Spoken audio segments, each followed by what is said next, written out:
हामीहरू चाहिँ टिकटकमा भाइरल लिजा फेसनमा जाँदैछौँ हैन।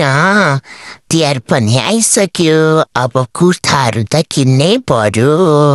त्यही भएर हामी हिँड्यौँ लिजातिर। Oh my God, what is this guys? This is monkey. मर्ने त इरादा है क्या है मंकी?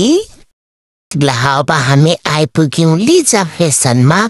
अब हेरमै त त्यहाँ कपडाहरू कस्तो छ। हेरम हेरम हेरम हेरम हेरम हेरम। यहाँ चाहिँ भिडियोमा देखा जस्तो ओ माई गॉड त छैन, तर त्यस्तो नराम्रो पनि छैन। लिनै पर्यो होइन त? ठिकै छ।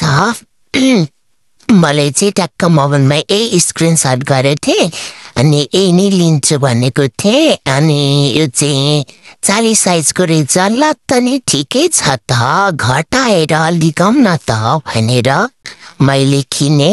यो रेड कलरको ओके डन भयो। पुनेले नै ओके डन भने अब पुनेले चाहिँ के किन्ने भनेर हेर्दै थियो, दिमाग छैन।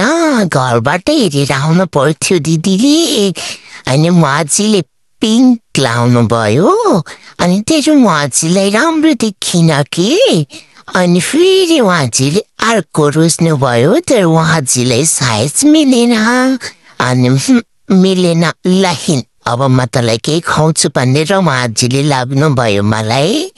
ओहो कति मिठो कति मिठो। ला ला ला फोटेर भिडियो हिँड्नै पर्यो भन्दा खिचिहाल्यौँ।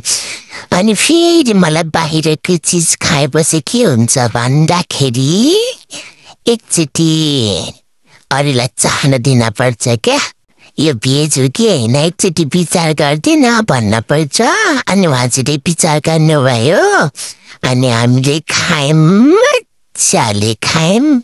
मैले किने अनि उहाँले किन्नु भएन। अनि त्यसपछि हामी गएर फर्क्यौँ।